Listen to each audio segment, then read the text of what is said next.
Big boss വീട്ടിൽ വന്നതിന് ശേഷം നെവിൻ എടുത്തിട്ടുള്ളത് പലതും നെവിന്റെ വയറ്റിക്കാണ് പോയിട്ടുള്ളത്. അവനൊന്നും അറിഞ്ഞിട്ടില്ല കേട്ടോ. നോക്കിയപ്പോ ഇതൊക്കെ അവനൊന്നും അറിഞ്ഞിട്ടില്ല. അപ്പൊ ഞാൻ ചോദിക്കുന്നത്, ഈ ബിഗ് ബോസ് വീട്ടിലെ ഈ ഒരു പരമാധികാരം കെട്ടി കഴിഞ്ഞാൽ ബാക്കിയുള്ളവരെ പട്ടിണി കിടന്ന് ആര് കണ്ടു? നിങ്ങൾ ഈ സമയത്ത് ഇങ്ങനെ ചെയ്യരുത്. ഇവിടെ ഞാൻ കട്ട് തിന്നു എന്ന് വിചാരിച്ചിട്ട് ഇവിടെ ആരും പട്ടിണി കിടന്നിട്ടുണ്ടോ? ആരെങ്കിലും കിടന്നിട്ടില്ല. തമാശയല്ല, കാര്യം പറ. പിന്നെ ഞാൻ എന്റേതായിട്ടുള്ള സ്റ്റാൻഡിൽ നിന്ന് ഫുഡ് എടുത്ത് കഴിച്ചു. എനിക്ക് എന്റെ ശരീരമാണ് വലുത്. Because I am a fashion choreographer.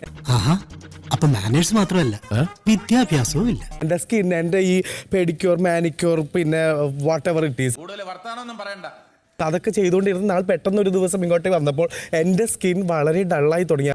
കുട്ടി എന്താ പറഞ്ഞ? അപ്പൊ ഞാൻ കണ്ടുപിടിച്ചു ചിലപ്പോ ജയിലിൽ പോയി കിടക്കേണ്ടി വന്നേക്കാം.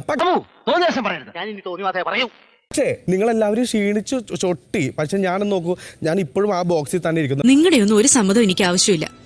അതെന്റെ ഡിസ്ക്രിപ്ഷനാണ്. ഇപ്പം ഞാനിപ്പോ കട്ടെടുക്കുന്നു എന്ന് പറഞ്ഞു. കട്ടെടുത്തതിന്റെ ഓരോ വ്യക്തികളെ ഞാൻ എടുത്ത് കാണിച്ചു. എന്റെ പങ്ക് തിന്നതിന് ശേഷം ഇവിടെ നിന്നിട്ട് ഞാൻ പറയുന്നു ഇഷ്ടം പോലെ പേരുണ്ട്. എന്റെ തെറ്റ് തിരുത്തി ഞാൻ ജയിലിൽ പോയി ഞാൻ നല്ലൊരു മനുഷ്യനായി. എന്നിട്ടും എനിക്ക് എന്തുകൊണ്ട് നിങ്ങൾ കള്ളെന്നുള്ള പേര് എനിക്ക് മുദ്രകുത്തി തരുന്നു? എന്താ കാര്യം? എനിക്കറിയാൻ പാടില്ല. ബട്ട് ഇറ്റ്സ് ഓക്കെ, നിങ്ങൾ പറഞ്ഞോളൂ, എനിക്കൊരു കുഴപ്പമില്ല. കാര്യം പറയണോ? പക്ഷേ ഈ വീട്ടിൽ എനിക്ക് ഒരു ഏകപക്ഷീയമായിട്ടുള്ള ഒരു തീരുമാനം എടുക്കാൻ സാധിച്ചാൽ ഞാനത് ചെയ്തിരിക്കും. അതാണ് എന്റെ വിശ്വാസം. ന്യായമാണ്, അവർക്ക് ബുദ്ധിയുണ്ട്.